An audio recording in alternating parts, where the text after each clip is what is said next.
Olá, boa tarde. Você acompanha agora notícias do Brasil e do mundo desta quinta-feira. E olha só, países da Europa confiscaram iates de luxo de bilionários russos. Barcos foram apreendidos na França e na Alemanha. Medidas fazem parte das sanções impostas à Rússia pela União Europeia após a invasão da Ucrânia. O Ministério das Finanças francês disse que Paris apreendeu nesta quinta-feira o iate Amore Vero, de propriedade de uma empresa ligada ao oligarca Igor Sekin. O russo é CEO da gigante petrolífera Rosneft e considerado pela União Europeia um dos conselheiros mais confiáveis e próximos do presidente Vladimir Putin. Ele foi sancionado pelo bloco no início da semana na série de represálias contra a invasão de Moscou à Ucrânia. Realizada por agentes alfandegários, a apreensão ocorreu durante a madrugada em um estaleiro em La Ciotat, após uma revista de várias horas.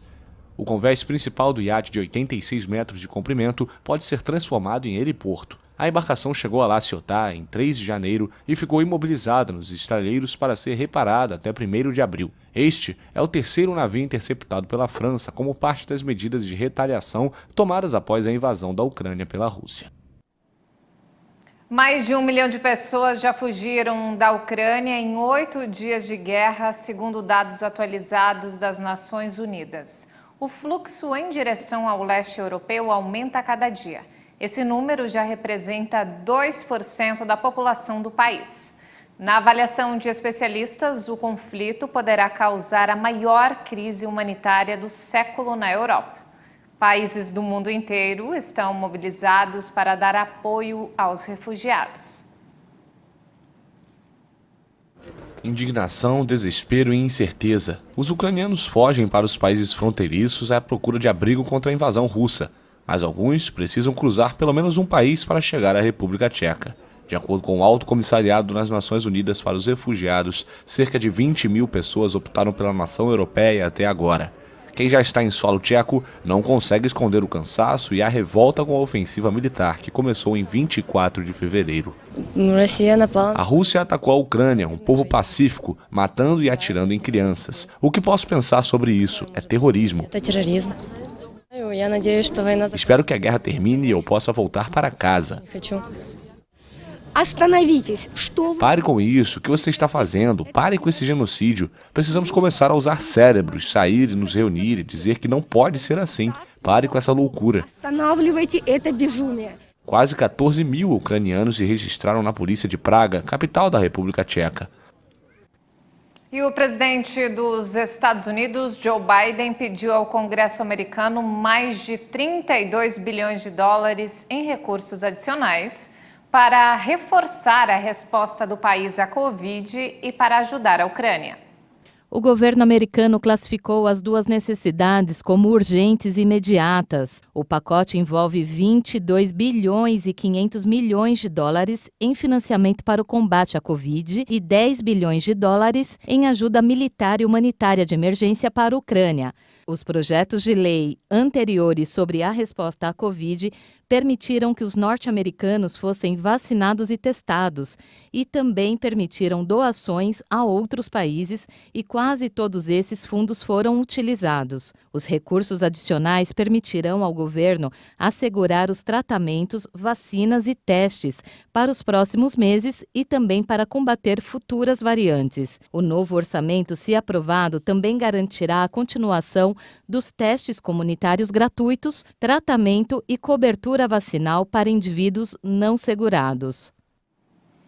Uma coisa é certa, se a pandemia já tinha feito os governos ficarem alertas para o elevado nível de dependência de insumos de outros países, a guerra na Ucrânia está colocando esta preocupação em outro nível. Os presidentes dos Estados Unidos e França já sinalizaram o quanto a economia pós-guerra pode mudar. Os países já falam em transferir indústria para seus países e não depender mais de fornecedores mundiais. E no Brasil, subiu para 232 o número de pessoas mortas durante as chuvas que atingiram Petrópolis, na região serrana do Rio.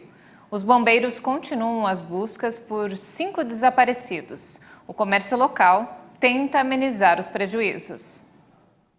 O temporal que caiu sobre o município no último dia 15 provocou deslizamentos, destruiu bairros e matou famílias inteiras. Segundo a Defesa Civil, caíram sobre Petrópolis 259 milímetros de chuva, o maior volume já registrado na cidade em 90 anos. O Corpo de Bombeiros atua na Chácara Flora e no rio Quitandinha para localizar os desaparecidos. Segundo a corporação, a varredura nos rios é feita com mergulhadores e equipes terrestres, que contam com o auxílio de maquinários e cães de busca e salvamento. A destruição causada pelas chuvas afetou o comércio local. De acordo com uma pesquisa feita pelo Instituto FEComércio de Pesquisas e Análises, as chuvas na cidade causaram prejuízo de mais de 78 milhões de reais ao comércio. Segundo o estudo, quase 66% dos comerciantes tiveram perda ou queda de faturamento e 32% tiveram seus estabelecimentos ou depósitos alagados. O levantamento ouviu 245 comerciantes entre os dias 16 e 17 de fevereiro. Já a Federação das Indústrias do Rio de Janeiro estima que o Produto Interno Bruto de Petrópolis deve sofrer perdas de 665 milhões de reais, por causa dos estragos provocados pelo temporal. E a partir de segunda-feira, os contribuintes vão poder fazer a declaração do Imposto de Renda 2022. A expectativa da Receita Federal é que mais de 34 milhões de brasileiros entreguem os dados à União. Neste ano, o período disponibilizado para o envio da declaração de imposto de renda vai ser menor que nos últimos 2 anos. O prazo máximo de entrega é dia 29 de abril. Entre as novidades para este ano está o acesso à declaração pré-preenchida em todas as plataformas. Antes, o serviço só era disponibilizado no portal ECAC. A restituição e o pagamento de imposto também vão poder ser feitos via Pix para as chaves iguais ao CPF do titular. Devem declarar os contribuintes que receberam em 2021 rendimentos tributáveis superiores a R$ 28.559 ou rendimento isento, não tributável ou tributado exclusivamente na fonte acima de R$ 40 mil. Se na atividade rural possuírem receita acima de R$ 142 mil e possuírem bens ou direitos acima de R$ 300 mil. A declaração pode ser feita pelo computador, no programa Gerador ou em dispositivos móveis como smartphones e tablets no aplicativo Meu Imposto de Renda, disponível para Android e iOS. E não temos mais tempo, essa edição fica por aqui. Mais informações daqui a pouco, às 6h30 da tarde, com Maria Alice Dias. Obrigada pela companhia.